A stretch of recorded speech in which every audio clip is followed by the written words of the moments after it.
Ricky Red. I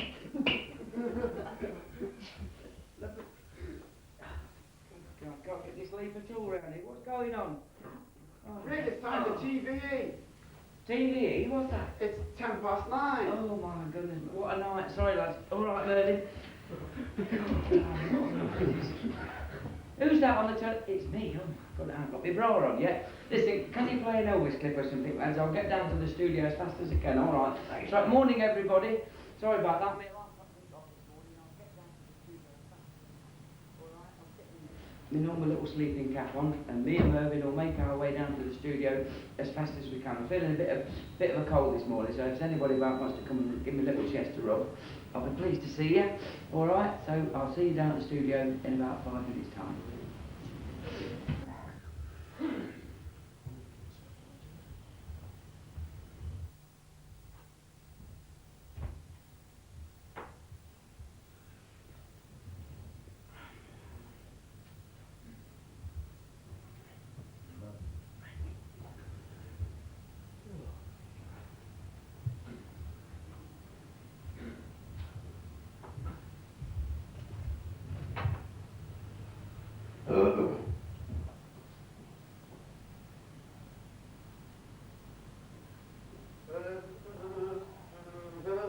Has Ricky gone to sleep? Ricky gone to sleep? Ricky gone to sleep. We've got a cup of tea for him. Ricky, wakey, wakey, we've got a cup of tea for you.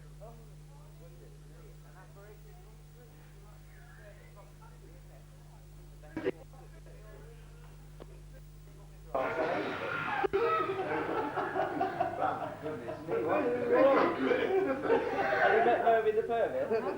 Let me introduce you to him.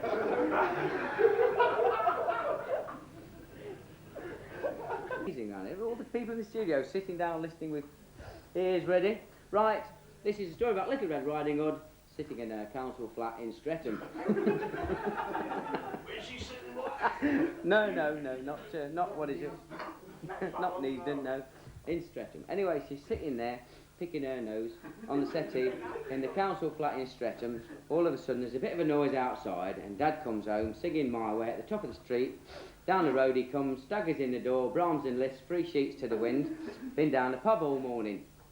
Staggers in the door, falls over Fang, the Yorkshire Terrier, and ends up falling head over heels, and ends up flaked out on a settee, farting, breaking wind and belching all over the place. Here, Dad, leave that out, says Little Red. You're making this place smell like a pair of Biff Pilchard's underpants. And I can't stand any more of it. Shut up, you little toe rug, he says, and picking up Fang, the Yorkshire Terrier, flings it at Little Red, just missing her, and landing in a big bowl of batter, which she's getting ready for dinner, on the plate at the back. Poor old Fang dies a nasty death and is never seen again. You drunken old pig, says Little Red, I suppose you've been down that pub again, spending all your dole money, and coming home here, getting Brahms and Liszt and going to smash the place up. Shut up, you little toe rug, he says, and tell your mother to get my dinner on the table this minute.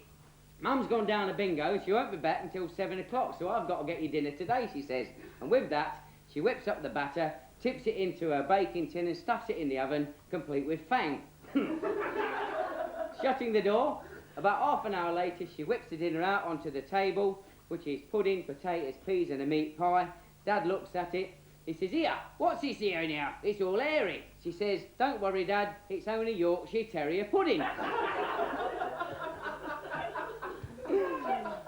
So Dad don't know what's going on by this time. He's still seeing 8 of everything, and he gets himself stuffed into it, see, and eats his Yorkshire Terrier pudding, poor old Fang and all, and he's never seen again. If you're listening to the RSPCA, we're only joking. Anyway, Little Red says, anyway, I've got to get down to Grandad's house because he's been on a blower. He can't go to the Kazi because his piles is playing up and he wants some hemorrhoid cream. So I've got to nip down to the chemist and get him a jar of hemorrhoid cream and take it down to him. The poor old swine screaming like mad every time I go to the crapper. Anyway, I'll see you later, Dad, and off she goes. So Little Red decides to take a shortcut through the woods, and those people that live in Streatham know the woods is very dark. So she's walking through the woods, and she gets amongst all the big trees there. She thinks, God blimey, when I've got a pain in my gut. My smell cruddy blighty, she says. I could really do with a crap. Looking round, she don't see no Carsey anywhere, so she thinks there's nobody about. Giving it a quick eyeball all over the place, she decides to leap into the trees and fertilise the woodland fauna. Hiding behind one of the trees is a big bad wolf, dressed up in a wolf costume, right? And he steps out, eyes full of lust, looking at Little Red, crouching there in the bushes. "Hello, little girl," he says. She pulls her knickers up and says, "Oi, what are you, some sort of pervert creeping upon little girls in the woods? What's your name?" He says, "I'm the big bad wolf," he says, "and I'd like to know where you're going." He said, "I'm going over to Grandad's house to take him some hemorrhoid cream. Poor old bleeder can't have a crap all day." So anyway, he says, "Have you got the time?" She says, "Yes, but it'll cost you a £5. Don't do nothing for nothing these days. Anyway, poor old big bad wolf, he ain't got no money, so off he shoots to try and waylay our poor Little Red, and he gets over to Grandad's council flat an hour before she does. Poor old Grandad opens the door thinking it's the gas man come to read the meter. Big bad wolf bops him on the head, pulls his trousers down, takes his truss off, trusses him up and locks him in the airing cupboard. Then he sits down waiting for Little Red to come into the flat. Quick tap on the door. "Who's that?" he says. "It's Little Red, come in." And she walks into the door carrying the jar of hemorrhoid cream. "Hello, Grandad. You do look funny this morning," she says. "What big ears you've got." "All the better to hear you with," says Grandad. "What's that big long thing sticking out in front of you? Is that a big red thing?"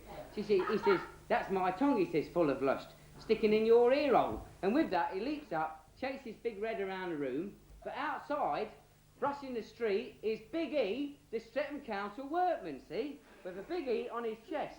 Hearing all the malarkey going on upstairs, he decides to rush up to the flat, finds out what's going on with Little Red, rescues her, and the last time he rescued her, he sees the wolf, pulls off the head, and who do you think's hiding under the big bad wolf costume? Yes, it's Viv Pilchard.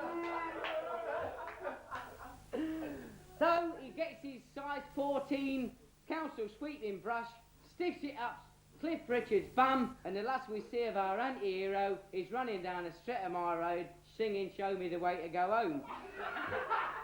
Big E marries Little Red, lives with Grandad, who gets an operation on the National Health for his piles and puts him right, and everybody lives happily ever after, and that's the end of the story. Thanks, Captain.